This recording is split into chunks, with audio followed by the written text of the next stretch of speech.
Voici l'histoire d'Aïcha, une jeune fille pleine de rêves et de détermination. Aïcha n'avait que 7 ans lorsqu'elle se tenait devant sa petite maison de village, les yeux fixés sur l'horizon.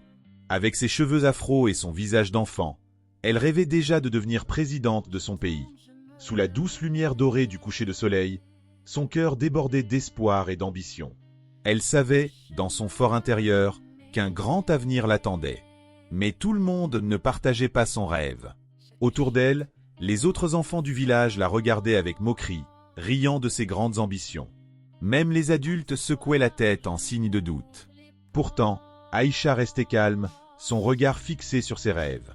Elle savait qu'elle ne laisserait jamais le scepticisme des autres éteindre sa flamme intérieure. Souvent, Aïcha s'isolait sous un grand arbre, un livre à la main, absorbée par ses études. Elle s'évadait dans ses lectures, imaginant l'avenir qu'elle allait créer. Dans la paix de la nature, entourée de la beauté du village, sa détermination ne faisait que grandir. Rien ni personne ne pourrait l'arrêter. En grandissant, Aïcha savait que pour réaliser ses rêves, elle devait quitter son village car là-bas, il n'y avait ni collège, ni lycée, encore moins une université. Un jour, avec le soutien de sa famille et un sac modeste sur le dos, elle se dirigea vers la capitale, pleine d'espoir mais consciente des défis qui l'attendaient. Dans la grande ville, elle entra dans l'une des meilleures universités, où elle étudia le droit et les sciences politiques avec passion. Durant ses années d'études, Aïcha rejoignit un parti politique qui prônait le développement durable et la justice sociale. Tout en jonglant avec ses études exigeantes, elle s'investit profondément dans la vie politique, attirant l'attention de ses aînés par son intelligence et sa détermination. Le fondateur du parti, un homme d'âge avancé, remarqua rapidement son potentiel. Voyant en elle l'avenir du parti, il lui confia des responsabilités de plus en plus importantes. Des années plus tard, lorsqu'il se retira, il la désigna comme sa successeur, convaincu qu'elle était la personne capable de mener le parti vers un avenir prometteur. Des années plus tard, Aïcha se tenait enfin devant une foule immense, acclamée par tous.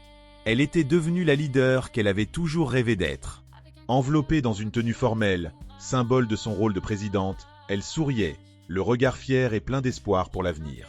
Devant elle, le ciel s'ouvrait, clair et lumineux, tout comme l'avenir qu'elle avait forgé de ses propres mains. Parmi les adultes qui doutaient du rêve d'Aïcha se trouvait M. Quadio, un homme respecté du village, connu pour sa sagesse et son scepticisme pragmatique. M. Quadio avait souvent été l'un des plus grands détracteurs des ambitions de la jeune Aïcha. Il voyait ses rêves comme des chimères, loin des réalités du quotidien. Lors de cette cérémonie, M. Quadio est arrivé parmi les invités. Son visage, marqué par le temps et les expériences, affichait une expression mêlée de surprise et d'admiration. Lorsqu'il fut présenté à Aïcha, il s'approcha d'elle, un sourire respectueux aux lèvres. En la saluant, il dit avec une voix empreinte de chaleur. Comme on dit chez nous, lorsque le ciel se dégage, il révèle le chemin de l'étoile. Ce proverbe, qui souligne que le succès et la réalisation des rêves ne sont possibles que lorsque l'on croit en eux, avait une résonance particulière dans ce moment. Monsieur Quadio, en reconnaissant les accomplissements d'Aïcha, avait également exprimé son admiration pour la persévérance et la foi inébranlable qui l'avait guidé. Aïcha, touchée par ces paroles, lui sourit et répondit avec gratitude. Leur rencontre, chargée d'émotions, symbolisait le respect réciproque et l'évolution des perceptions. C'était un témoignage du fait que les rêves, aussi impossibles qu'ils puissent sembler, peuvent se réaliser lorsque l'on garde la foi et la détermination. Des années après être devenue présidente, Aïcha avait non seulement réalisé son rêve, mais avait également transformé son pays en un modèle de développement. Grâce à une gestion visionnaire et à une stratégie ambitieuse, elle avait guidé son pays vers un avenir prospère en exploitant ses ressources naturelles de manière durable. Les vastes réserves minérales étaient maintenant gérées avec une précision qui assurait des bénéfices équitables pour la population tout en préservant l'environnement. Sous sa direction, les énergies renouvelables et l'éducation ont propulsé le pays parmi les nations les plus développées au monde. Les villes brillaient de modernité, tandis que les campagnes prospéraient grâce à des pratiques agricoles durables.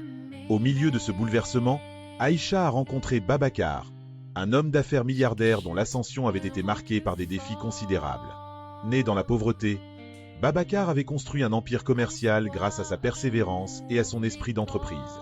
Leur rencontre avait eu lieu lors d'un sommet international sur le développement durable, où leurs visions pour l'avenir se sont entrelacées. Malgré ses succès, Babacar était connu pour être un homme passionné dont les émotions pouvaient parfois influencer ses décisions. Ses investissements étaient souvent impulsifs, guidés par des sentiments personnels autant que par des stratégies commerciales. Aïcha et Babacar ont développé une relation profonde, fondée sur un respect mutuel et une admiration sincère pour les réalisations de chacun. Cependant, Aïcha, fidèle à sa nature, a toujours veillé à séparer ses émotions de son travail. Sa capacité à maintenir un équilibre entre ses sentiments personnels et ses responsabilités professionnelles a été l'une des clés de son succès. Elle a su naviguer dans les eaux complexes du pouvoir et de l'influence avec une clarté d'esprit qui lui a permis de garder ses priorités en ordre. Babacar, de son côté, a appris à apprécier et à respecter la discipline rigoureuse d'Aïcha. Leur relation, bien que marquée par des moments de passion intense, était également une source d'équilibre pour Babacar. Ensemble, ils ont réussi à combiner leurs forces, avec Aïcha apportant son approche méthodique et Babacar son esprit d'innovation. Leur collaboration a conduit à des projets de développement encore plus ambitieux, fusionnant les talents et les ressources pour créer des opportunités sans précédent pour leur pays et au-delà. Leur histoire est devenue un exemple éclatant de comment des individus, même avec des approches différentes, peuvent s'unir pour réaliser des rêves communs. Aïcha, en tant que leader inflexible et inspirant, a guidé son pays vers une ère de prospérité et de progrès, tout en équilibrant habilement sa vie personnelle avec ses responsabilités professionnelles. Et ainsi, leur légende s'est inscrite dans les annales de l'histoire, non seulement pour les contributions remarquables qu'ils ont apportées au développement de leur nation, mais aussi pour l'amour et le respect qu'ils ont cultivés au fil du temps. Ils disent que je n'ai pas ma place, que je suis bon à rien.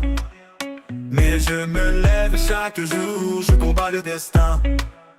Les grandes âmes ont toujours souffert pour briller.